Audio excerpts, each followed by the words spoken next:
तो गाइस कैसे हैं आप सब लोग। स्केरियर देन अपडेट के एपिसोड 44 के साथ हाजिर हूं। तो लास्ट एपिसोड के एंड पे हमने देखा था जब हमारे वुमन को पता चलता है कि बाकी के सभी लोग भाग चुके हैं, तो अब वो भी वहां पर से भागना स्टार्ट करता है। वो वहां पर पीछे तो अकेला नहीं रहेगा, क्योंकि वहां पर पैचियन के लोग उसका पीछा कर रहे होते हैं और साथ ही वहां पर वो अपने एरोज को लोड करते हैं और कहता है कि पीछे से इसके ऊपर अटैक करो। तो वहां वुमन अपनी एजिलिटी टेक्निक्स को यूज करते बड़ी आसानी के साथ उनके अटैक्स को अवॉइड कर रहा होता है, क्योंकि उसकी एजिलिटी टेक्निक्स भी काफी ज्यादा अच्छी होती है। तो जैसे वो गोच में से बाहर की तरफ निकलता है तो वहीं पर दरवाजे के ऊपर पैट्रियार्च और साथ में उसका भाई खड़े होते हैं। तो पैट्रियार्च उसका छोटा भाई दोनों वहां पर खड़े होते हैं। तो जैसे वो लोग वहां पर पहुंच जाते हैं, वुमन वहां पर पहुंचता है तो वो उसे कहता है कि आर्चर लड़के जल्दी से यहाँ पर से निकलो, तुम्हें यहाँ पर से आगे बढ़ना होगा। तुम्हारा वुमन कहता है तुम दोनों का क्या क्या, तुम दोनों मेरे साथ नहीं भागने वाले। तो वो उसे कहता है कि नहीं लड़के, किसी को तो यहाँ पर रुक कर इन लोगों को रोकना होगा ताकि बाकी के सभी लोग सेफली यहाँ से काफी दूर निकल जाएं। हम लोग तब तक इन्हें रोका रखेंगे जब तक कि यहाँ पर तुम लोग दूर नहीं चले जाते। तो वुमन कहता है कि मुझे लगता है कि ये गलत है, और इसी के साथ ही वो भागता हुआ आगे चला जाता है। जबकि पैट्रियार्च वहां पर सोच रहे होते हैं कि तुम यहाँ पर क्यों रुके हो मेरे छोटे भाई। तो वो उसे कहता है कि मेरे बड़े भाई, मैं तुम्हें यहाँ पर कैसे मरने दे सकता हूँ, वो भी अकेले।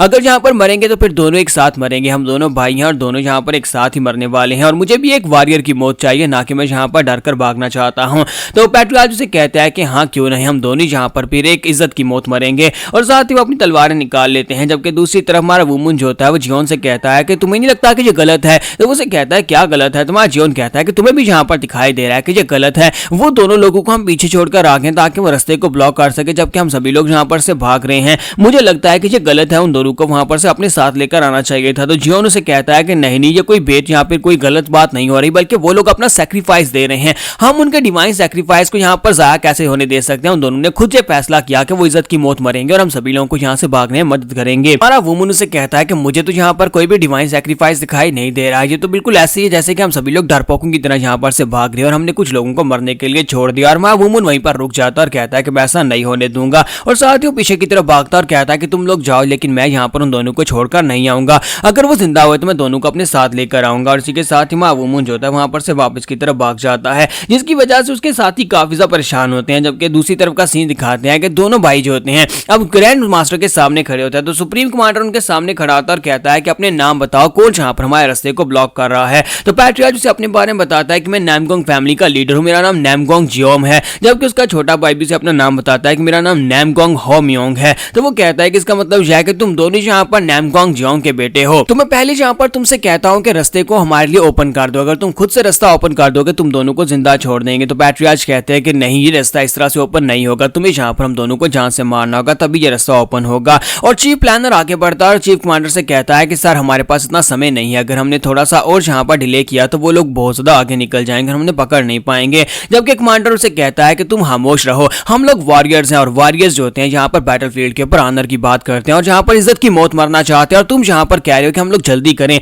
मैं यहाँ पर जल्दी नहीं करूंगा। तो चीफ प्लानर से कहता है लेकिन सर इस वक्त हमें बहुत ज्यादा जल्दी है, हम लोग इज्जत की बात फिर कभी कर लेंगे। तो चीफ कमांडर से कहता है शांत रहो, तुम यहाँ पर इस तरह की बात मत करो, मुझे पता है कि हमें जल्दी है। फिर साथ ही अपने दो वॉरियर से कहता है कि मास्टर जान लू, हैंड ऑफ रीइंकार्नेटर, क्या तुम लोग आगे बढ़कर हम रास्ते को हमारे लिए ओपन करोगे, इन दोनों को इज्जत की मौत मिलनी चाहिए। तो वो कहते हैं जी सर, हम आगे बढ़ते हैं। और इसी के साथ ही दोनों एल्डर्स आगे बढ़ते हैं और जाकर उन्हें अपना नाम बताते हैं कि उनके नाम क्या है। तो वो दोनों जो होते हैं सोल्जर फाइट करने के लिए रेडी हो जाते हैं। तो पैट्रियार्च जो होता है वो भी यहाँ पर कहता है कि मुझे लगता है कि ये फाइट हमारी आखिरी फाइट होने वाली है, और मुझे लगता है कि यहाँ पर इसी फाइट के साथ ही हमारा अंत होगा। और दूसरी तरफ से चीफ प्लानर जो होता है वो काफी ज्यादा गुस्सा हो रहा था, क्योंकि असल में वो एक वॉरियर नहीं है, इसी वजह से वो यहाँ पर इज्जत की मौत को बिल्कुल भी नहीं समझता कि यहाँ पर फाइट करते हुए किसी को इज्जत देना क्या होता है। इसी वजह से वो सोच रहा था कि ये कमीना इज्जत के चक्कर में यहाँ पर मैं बहुत ज्यादा लेट करवा देगा और वो लोग हमारे हाथ से निकल जाएंगे। ऐसी वहां पर फाइटिंग स्टार्ट होती है। तो पैट्रियार्च जो होते हैं वो तो काफी ज्यादा स्ट्रॉन्गर होते हैं और जानलू के ऊपर काफी भारी पड़े होते हैं, लेकिन दूसरी तरफ दिखाते हैं कि उसका जो छोटा भाई होता है वो इतना स्ट्रॉन्गर नहीं होता और उसे फाइट में काफी ज्यादा दिक्कत हो रही होती है। वो हैंड ऑफ रीइंकार्नेटर से फाइट कर रहा होता है।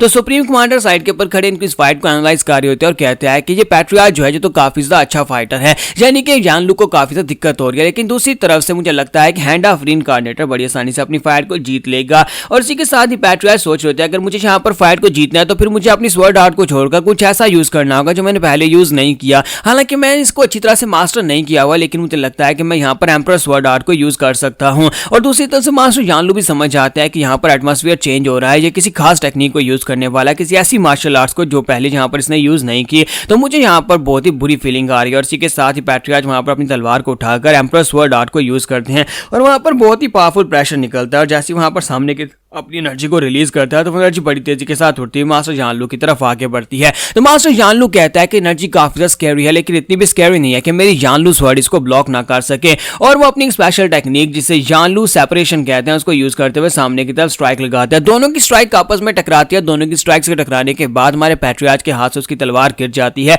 और पैट्रियार्च जख्मी होकर वहीं पर ग्राउंड के ऊपर गिर जाते हैं और कहता है कि मैं हार मानता हूं। तो मास्टर जानलू कहता है मैं जहां पर लकी हूं कि जो मैंने जहां पर तुम्हें हरा दिया। और दूसरी तरफ अपने छोटे भाई की तरफ देखता है कि उसका छोटा भाई तो पहली फाइट में मर चुका होता है क्योंकि हैंड ऑफ रीइंकार्नेटर से वो फाइट को हार जाता है। तो उसी के साथ ही वो जानलू से कहता है कि मुझे भी मेरे भाई के पास पहुंचा दो। तो वो अपना ब्लेड उठाते हैं और कहते हैं हाँ क्यों नहीं, तुम्हें यहाँ पर एक इज्जत की मौत मिल रही है। और साथ ही वहां पर हमारे पैट्रियार्च जो होते हैं कहते हैं कि फादर जिन प्लीज यहाँ पर हमारी फैमिली की रक्षा करना। और जैसे ही वो अपनी तलवार उठाकर वहां पर पैट्रियार्च का गला काटने लगते हैं, इसी के साथ ही वहां पर उनके ऊपर एरो के साथ अटैक होता है। हमारा वुमन वहां पर आ जाता है और आकर उनके ऊपर अटैक करता है। तो वो अटैक इतना पावरफुल होता है कि जानलू अपनी स्वॉर्ड के साथ उसको ब्लॉक करने की कोशिश तो करता है लेकिन उसे ब्लॉक नहीं कर पाता और वो एरो जो होता है मास्टर जानलू की बॉडी के आर पार हो जाता है, जिसकी वजह से मास्टर जानलू जो होते हैं वहीं पर ग्राउंड के ऊपर गिरते हैं और वो भी मर जाते हैं। तो हैंड ऑफ रीइंकार्नेटर आगे बढ़ता है और कहता है कि लड़के तुम यहाँ पर वापस क्या करने के लिए आए हो। तो हमारा वुमन उसे कहता है कि मैं यहाँ पर से पैट्रियार्च को लेने के लिए आया हूँ। और वो आगे बढ़ता है, पैट्रियार्च से पूछता है क्या तुम ठीक हो। तो वो उसे कहता है कि हाँ मैं ठीक हूँ, लेकिन तुम यहाँ पर क्या कर रहे हो, मैं इसी जगह के ऊपर अपनी जान देने वाला था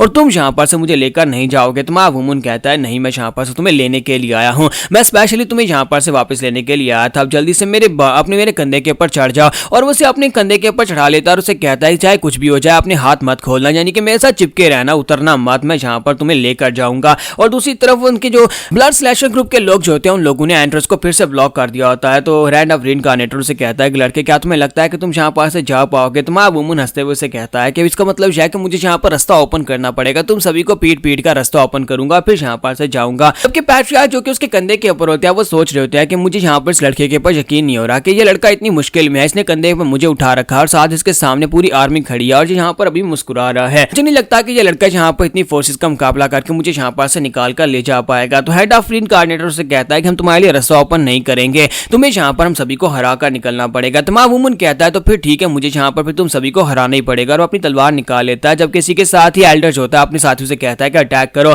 और सभी लोग जब उसके ऊपर अटैक करने के लिए आगे बढ़ता है तो मां वुमन वहीं पर खड़े खड़े अपनी तलवार को घुमाता है और अपनी स्पेशल लेजेंडरी टेक्निक को यूज करते हुए उनके ऊपर अटैक करता है। तो वो वहां पर स्वॉर्ड की को यूज करता है और वहां पर साथ साथ आगे की तरफ बढ़ता जाता है। फिर साथ ही वहां पर टोटल नाइलेशन टेक्निक को यूज करते हुए दोनों साइडों के ऊपर अटैक करता है। तो सुप्रीम कमांडर कहता है कि मुझे यहाँ पर समझ नहीं आ रही कि यहाँ पर ये हो क्या रहा है। ये लड़का जिन टेक्निक्स को यूज कर रहा है ये तो कोई बच्चा भी परफॉर्म कर सकता है, लेकिन इस टेक्निक के अंदर इतनी सारी स्वॉर्ड की रिलीज हो रही है जितनी हमने कभी देखी नहीं है। साथ ही मां वुमन ऊपर की तरफ जंप करता है, साथ ही प्रेशर ऑफ माउंट आई को यूज करता है। जब उस टेक्निक को यूज करता है तो वहां पर 10-12 लोग जो होते हैं उसी के प्रेशर के साथ उड़कर काफी दूर जाकर गिरते हैं। तो नेक्स्ट जैक चिल्लाकर कहता है कि सभी लोग कर क्या रहे हो, उसे अटैक करने का मौका ना दो, जल्दी से उसके ऊपर अटैक करो। तो यहाँ पर हम लोग अपनी एपिसोड 44 का एंड करेंगे। नेक्स्ट एपिसोड में देखेंगे क्या हमारा वुमन अकेले यहाँ पर से पैट्रियार्च को बचाकर निकल पाएगा या नहीं।